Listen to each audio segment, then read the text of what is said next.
여러분 안녕하십니까? 말씀으로 하루를 여는 천수답의 새벽 묵상입니다. 오늘은 예레미야 40장을 함께 묵상하겠습니다.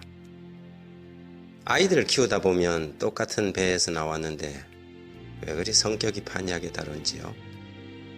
특별히 잘못을 했을 때 회초리를 맞는 경우 한 녀석은 잘못했다고 맞기도 전에 싹싹 비는가 하면 한 녀석은 미련스럽게 고집을 피웁니다. 알아서 비는 녀석이야 만일 때릴 수는 없지요. 때리는 신용만 하다가 그치지만 하지만 우악스럽게 고집을 피우는 녀석은 결국 자신이 맞을 매수보다 훨씬 더 많이 맞고서야 항복을 하게 됩니다. 이스라엘을 보면서 참 고집스러운 민족이라는 생각이 들었습니다. 하나님을 거역하고 여러 번 경고를 받았음에도 불구하고 기어코 만국의 길을 가고야만은 저들의 고집스러움이 참으로 안타깝고 어이없다는 느낌입니다. 그래서 이사야는 이렇게 호소합니다. 슬프다 범죄한 나라여 허물진 백성이요 행악의 종자요 행위가 부패한 자식이로다.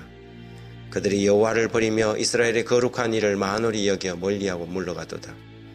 너희가 어찌하여 매를 더 맞으려고 패역을 거듭하느냐. 온 머리는 병들었고 온 마음은 피곤하였으며 발바닥에서 머리까지 상한 곳이 없이 상한 것과 터진 것과 새로 맞은 흔적뿐이오늘 그것을 짜며 싸매며 기름으로 부드럽게 함을 받지 못하도다. 목을 뻣뻣하게 세우고 고집을 피우던 유다는 이제 몰락하고 수많은 사람들은 죽고 남은 사람은 포로로 끌려가고 비천한 빈민들만이 황량한 폐허가 되어버린 땅에 남겨져서 곡식을 거두도록 허락되었습니다. 사실 사람이 처음부터 죄를 완악하게 짓지는 않습니다. 처음에는 죄책감도 있고 자신의 실수와 잘못도 어느 정도 알지요. 성령이 그에게 빛을 비추어 줄 때 즉시 돌아서야 하지만 사람은 변명과 핑곗거리를 찾습니다.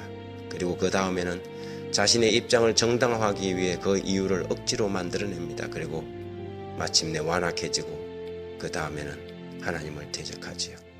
하늘에서 처음으로 반역을 한 사단이 그랬습니다.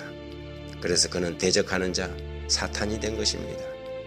이것이 사람들이 성령을 거역하는 죄를 짓게 된 일종의 패턴입니다. 하나님의 말씀을 떠나 거짓을 믿고 인간의 논리와 변명으로 일관해온 사람들은 유다가 결국 멸망하던 것과 마찬가지로 결국 영혼의 멸망을 당하게 될 것입니다.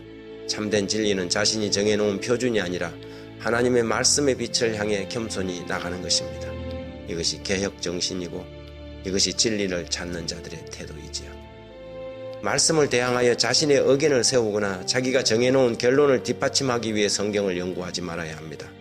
성령을 거역하는 죄는 그 무엇으로도 변상받을 수 없기 때문입니다. 예레미야는 패망한 나라의 백성들과 운명을 같이 하기로 결심하였습니다. 그가 바벨론에 항복하라는 기배를 전했다는 사실을 알게 된 사령관 너부사라다는 예레미야에게 선택하도록 자유를 줍니다. 그가 만일 자신과 함께 바벨론으로 간다면 거기서 선지자를 선대하겠다고 제안하지만 예레미야는 고통 가운데 있는 백성들과 함께하기로 결정합니다. 에스겔이 포로 가운데 선지자로 부름을 입었다면 그는 유대 땅에서 하나님의 기배를 전하는 자로 세움을 입었기 때문입니다. 40장 6절에 예레미야가 미스바로 가서 아히감의 아들 그다라에게로 나아가서 그 땅에 남아있는 백성 가운데서 그와 함께 사니라. 비록 눈물로 호소했던 그의 사역에 아무런 결실도 없이 나라는 망했지만 선지자는 자신의 사역을 충실히 감당해 왔습니다. 그의 사명에서 물러서지도 않았고 줄기차게 목숨을 위협받으면서도 하나님의 음성을 전하였습니다. 그리고 그는 그 고집스러운 백성들과 운명을 같이 하기로 결심하였습니다. 이것이 마지막 시대의 하나님의 백성들의 모습이요 멸망해 가는 세상에서 살아갈 우리들의 모습입니다. 하나님, 우리가 전하는 기배를 세상이 거부하고 듣기를 싫어할지라도 줄기차게 하나님의 음성을 전하는 그런 사람 되게 해주십시오. 그래서 저들이 언제라도 듣지 못했다, 알지 못했다, 변명할 수 없도록 하나님의 공의를 세우는 그런 선지자의 사명을 세상에 감당하는 저희 되게 해주십시오. 여전히 세상에는 심지어 성경을 읽는 사람들 가운데도 너무나 명확한 진리 앞에서도 자신의 입장을 변명하고 세우기 위해 말씀을 자기 원대로 해석하고 왜곡하는 사람들을 만납니다. 복음이 곡해되고 거짓에 눈이 멀어서 하나님의 평범한 말씀도 읽어내지 못하는 고집스러운 사람들은 그들의 미래를 보면서 가슴이 아픕니다. 그럴지라도 오직 기록되었을 때 그 말씀만 붙들고 살게 해주십시오. 주님을 사모합니다. 살아계신 주님께서 이 땅에 불러 응답하여 주옵소서.